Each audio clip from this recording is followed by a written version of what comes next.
Today, we are going through 25 of the best pixel art games you can play on Nintendo Switch right now, covering everything from cozy indie RPGs to intense roguelikes. Starting at number 1, Celeste is one of those pixel art games that genuinely changed what people expected from indie platformers. You play as Madeline climbing a brutal mountain, and the gameplay is tight, precise, and deeply satisfying. What makes this one stand out, beyond the mechanics, is the story, which handles mental health with real sincerity and care. The pixel art is clean and expressive, and every screen feels intentional and crafted with real purpose. Game 2 is Hollow Knight, and even though it is technically hand-drawn rather than strict pixel art, it sits at the very top of almost every best Switch indie game list for good reason. The interconnected underground world of Hallownest is one of the most atmospheric environments ever built for a 2D game. Combat feels weighty and earned, exploration rewards patience, and the lore is deep enough to keep you reading and theorizing long after the credits roll. It is genuinely one of the best games on the platform. At number 3, Stardew Valley is probably the most downloaded pixel art game on the Nintendo Switch eShop, and the reasons are obvious the moment you start playing. It is a farming RPG where you restore an inherited farm, build relationships with townspeople, explore mines, and slowly turn a rundown plot of land into something you are genuinely proud of. The pixel art style is charming and warm, perfectly matching the cozy and low-pressure tone the game consistently delivers throughout every season. Number 4 is Dead Cells, and this one is the gold standard for pixel art roguelikes on Switch. The movement feels extraordinary, the combat is fast and fluid, and the animation quality of the pixel art is legitimately impressive by any standard. Every run gives you new weapons, new routes, and new ways to push further through the castle. It received consistent updates for years after launch, and the content available today makes it an incredible value for any fan of the genre.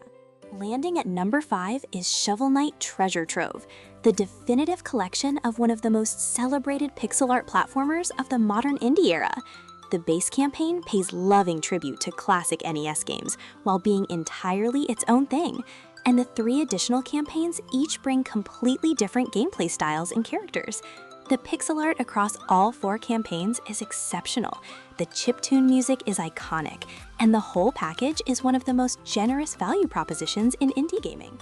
Game 6 is Undertale, and few games have built such a passionate worldwide community entirely on the strength of their writing, music, and creative pixel art design. You play through what looks like a traditional RPG, but the game consistently subverts your expectations in ways that are genuinely memorable and emotionally impactful. The combat system lets you spare enemies instead of fighting them, and your choices have real narrative consequences. Toby Fox made this largely alone, and the result is remarkable.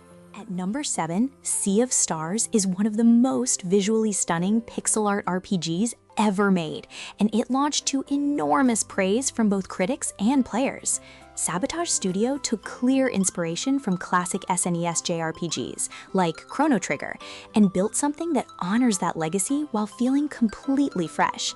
The HD 2D style lighting and environmental detail push pixel art to a visual level that genuinely surprised people who played it. The turn-based combat is engaging, and the world is a joy to explore. Number 8 is Katana ZERO, a short but incredibly tight action game with neo-noir style that makes every room feel like a carefully choreographed sequence. You play as a samurai assassin using time manipulation to clear rooms in a single fluid chain of moves. The pixel art has a sharp cinematic quality that pairs perfectly with the synth-heavy soundtrack. It is one of those games that sticks in your memory long after finishing it, and the story leaves you wanting more. Checking in at number 9 is Octopath Traveler, the game that introduced the HD 2D art style and genuinely changed how people thought about mixing pixel art with modern rendering techniques. 8 characters, each with their own distinct story chapter, a satisfying turn-based battle system built around exploiting enemy weaknesses, and a visual presentation that still turns heads years after release. It is a long, deep JRPG, and one of the most visually ambitious pixel art games ever released on Switch. At number 10, Octopath Traveler II builds on everything the first game established and improves on nearly all of it. The stories are more cohesive, the characters are better written, the HD 2D visual upgrades are even more impressive, and the day and night system adds meaningful mechanical variety. If you enjoyed the first game, this one is a clear upgrade, and if you are new to the series, this is honestly the better starting point. Both are worth playing, but this one is the stronger overall package. Game 11 is Enter the Gungeon, a top-down roguelike shooter where every enemy, every item, and every floor is themed around guns and bullets in increasingly absurd ways. The pixel art is detailed and full of personality, the gun variety is staggering, and the satisfaction of finally clearing a run after many failed attempts is enormous. It is genuinely challenging but fair, and the co-op mode makes it a great Switch couch game. The humor woven throughout the entire experience also keeps things entertaining between intense runs. Landing at number 12 is The Messenger, a game that starts out as a loving tribute to classic Ninja Gaiden-style 8-bit platformers, and then at its midpoint does something completely unexpected that changes everything. The pixel art transitions between visual eras in a clever and deliberate way that ties directly into the narrative. The movement and combat feel wonderful, and the writing has a sharp, self-aware humor that runs through every line of dialogue. It is one of the best indie surprises in recent memory. At number 13, Blasphemous is a dark Souls-like Metroidvania with Spanish religious iconography and some of the most striking pixel art on the Switch. The world is brutal and oppressive in the best way, and the boss design is consistently impressive throughout. Combat requires patience, timing, and learning enemy patterns in a way that rewards persistence without feeling unfair. If you enjoy challenging exploration games with rich lore and a dark artistic vision, this one is absolutely worth your time on the Switch. Number 14 is Cuphead, and even though it uses a hand-drawn 1930s rubber hose animation style rather than traditional pixel art, it is one of the most visually celebrated indie games of its generation, and it plays beautifully on Switch. Every boss is a unique hand-animated showpiece, and the difficulty is real, demanding, and genuinely satisfying to overcome. The game launched with a reputation as one of the hardest indie titles available, and the delicious Last Course expansion added even more excellent content. Coming in at number 15 is Sonic Mania, the game that proved Sonic could still be genuinely great when the right people were given creative control. Developed by fans turned professionals, Sonic Mania takes the classic 16-bit style of the original Mega Drive games and pushes it further than what the original hardware could have ever achieved.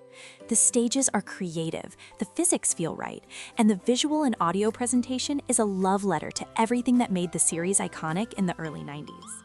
At number 16, Terraria is a 2D sandbox game with pixel art that manages to be one of the most content-rich games available on any platform at any price.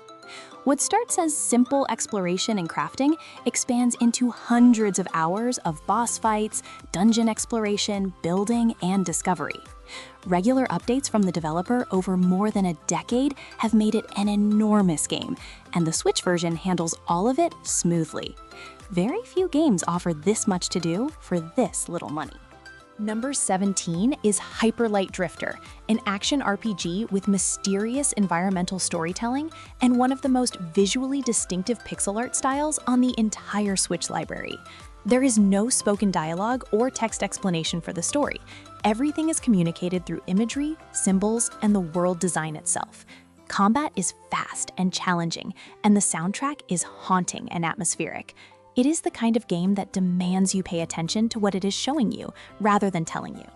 At number 18, Eastward is a gorgeous pixel art adventure RPG set in a decaying post-apocalyptic world with a visual style that stands apart from almost everything else in the genre. The character designs are charming, the pixel art environments are detailed and varied, and the storytelling follows a gruff man and a mysterious girl as they travel through strange towns and ruins. It blends puzzle solving with light combat, and the production values feel remarkably high for an indie title. The soundtrack alone makes it worth experiencing. Landing at number 19 is Hades, the roguelike from Supergiant Games that spent years in early access before launching to unanimous critical praise.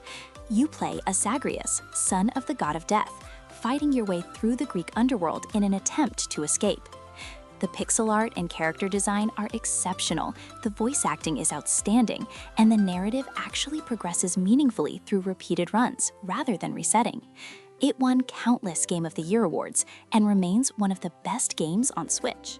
At number 20, Animal Well is a modern mystery platformer with simple but brilliantly atmospheric pixel art that uses lighting and sound to build a genuinely unsettling mood without any text or dialogue. The game is dense with secrets, many of which require community collaboration to even find. It was one of the most talked about indie releases of 2024, and it rewards curiosity in ways that most games never attempt. For players who enjoy discovery and exploration over action, this one is an exceptional experience. Number 21 is River City Girls, a beat-em-up that combines classic brawler gameplay with vibrant pixel art and a sharp comedic tone that makes it one of the most purely fun co-op experiences on Switch.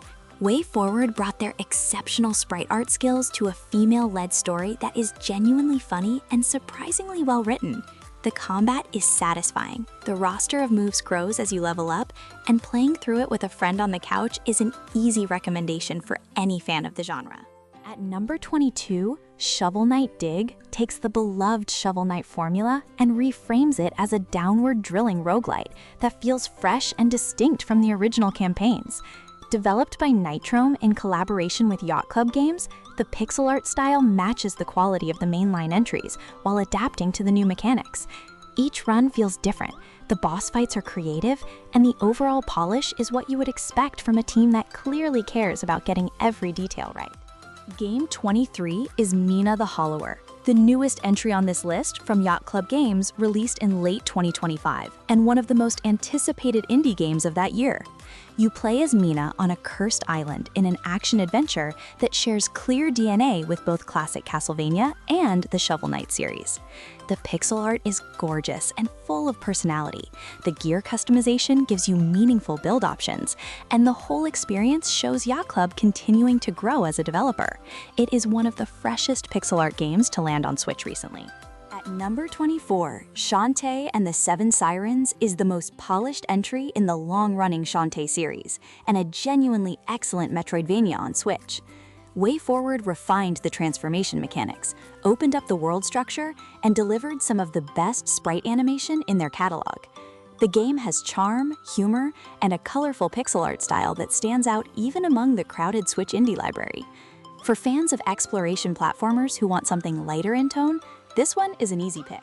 Closing out the list at number 25 is Axiom Verge 2, the follow-up to one of the most celebrated Metroidvania games of the indie era. This sequel takes a different approach to the exploration formula, with a new protagonist, a more open-world structure, and a mysterious science fiction story. The pixel art has a stark and alien quality that creates a genuinely eerie atmosphere throughout. It was made almost entirely by one person, which makes the scope and quality of the whole thing all the more impressive.